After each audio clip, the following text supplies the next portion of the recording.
I want to take it for a minute down to the microcosm, if you will, and I'm wondering how many million of solar ovens are going to be produced and distributed this year?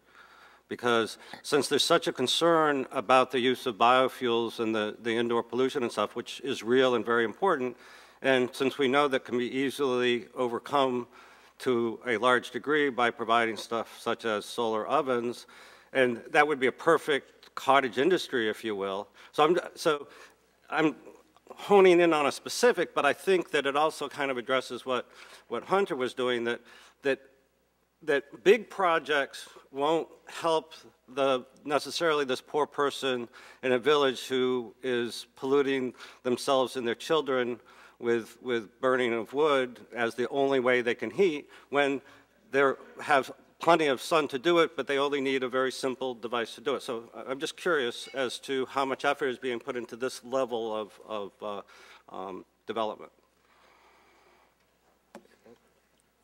But I wonder, this is an interesting point, two issues. Some years ago, we were pushing the solar oven argument, and we were in Africa, North Africa on that. And one young man came and said, yes, sir, it's very good, but we cook at night. So he had a bit of a problem with the solar technology. I don't know how more advanced it is now, but I think you may have come up to something. Let's take the MDGs and the energy component. Would it be possible to set a target for the next 5 years? We're 2/3 of the way through. And say in the next 5 years, the world commits itself to, that's a possibility. I don't know the numbers, but I would think that this is one of the outcomes that we may look at. The solar energy, solar cooking stove challenge. And pick this one up. I don't think it's impossible. I know there's a lot of experimentation, there's local development of the technology. So it's quite possible that this has a future if we can get focused and get some energy behind it. Harriet. Well, maybe briefly to comment on this argument, indeed, and luckily we cannot give you the figure. But you know, it's not the technology which is the issue. The issue is the policy, the regulatory incentive framework. And I'm not sure if our colleagues from India are here, because if I recall well, I think in India there is a major push by the government, not by the UN. At the end of the day, the UN, you know, major institutes, we are only there to move the wagon a bit forward. It's the government who has to take a conscious choice, you know, to set in the regulatory incentive framework which will make it possible. And then indeed it could permeate very quickly. So I think that what we need to do is a change in government attitudes, bring awareness, what was the first question, education to the governments, that in fact with a minor investment, you know, in public infrastructure, they might create a new environment which will help, you know, in your case, solar ovens to be distributed. So we have not to look at one piece, we have to look at the whole gamma and really see where the bottlenecks are. And at this moment in time, the bottlenecks are not in the technology. You know, there are so many of these extremely good examples. We have a number of programs by which we celebrate, you know, good examples everywhere in the developing world. There are tons, you know, but then they are not scaled up. And they are not scaled up because this is not a task of the UN, this is a task of the governments to do it. Perhaps you could also shift the equation a little bit and try to find an analog to what Bill Gates is doing for malaria. Looking at the report now, how close we may be to a vaccine thanks to the Bill Gates effort, I wonder if we could find somewhere along the way some group that would take on the energy for the poor, the way Bill Gates is doing.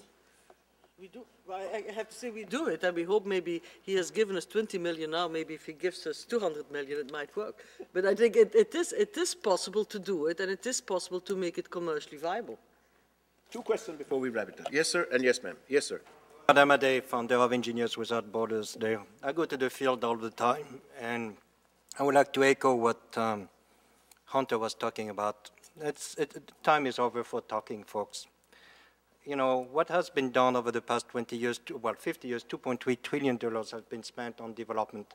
And you are talking about putting more money into a business that has not shown any success whatsoever. I'm really concerned about wasting that money. Time is over for talking. You know, there's a quote there. In theory, you know, the theory and practice of poverty reduction are the same. In practice, they are different. And I think it's about time to focus on practice. Where are those success examples that you are talking about? We don't have databases that are available to develop some best practice for the developing world. You're talking about putting 1 million cook stoves. I don't care about the cook stove. I'm not interested in providing a cook stove here, a pump here, and so on. What I'm interested about is providing solutions to those communities, solutions that create healthy, sustainable, and peaceful communities. That's nothing to do with technology. It's an integrated approach. So cook stove, I've seen some really good examples, believe me, at the middle of the Sahara, where people had wind turbines that tipped over, $160,000 each. Nobody knew how to fix them. So believe me, it's not because you're going to put 1 million cook stove, 10,000 solar panels around the world that the world will be better. I think what we need is to provide some solutions that create jobs. We are talking about education. What kind of education should we talk about? In North Africa, in the Middle East, in 2020, the UN has estimated that 100 million young people between the age of 18 and 25 will not have a job. Are we going to give them BS degrees and PhDs and so on? We have enough PhDs. In fact, we have too many PhDs on this planet. Piled high and deeper. Excuse me. What we need is vocational training en masse, big time. And I think solar energy, renewable energy, is providing some unique opportunities to tap into the local talent in vocational training and creating that. That's done at the grassroots level. The top is congested. The top is constipated. The top needs some major dose of Malenta. No PR for Malenta here. Excuse me, but enough is enough. I'm listening to you guys. Great talk. But have you ever been to the field? Have you slept in a village? Have you listened to children dying at the middle of the night because of diarrhea? Have you seen children blowing up in front of you like I've seen in Afghanistan because of landmines? That's the reality of poverty. Come here. Go to the field. Don't talk about it, please. I'm sick and tired of listening to talk and talk and talk when I see children dying in front of me for reasons that are purely preventable. Please stop talking. Do some action. But isn't it ironic that we are letting you talk and you're making great sense to what the problem is?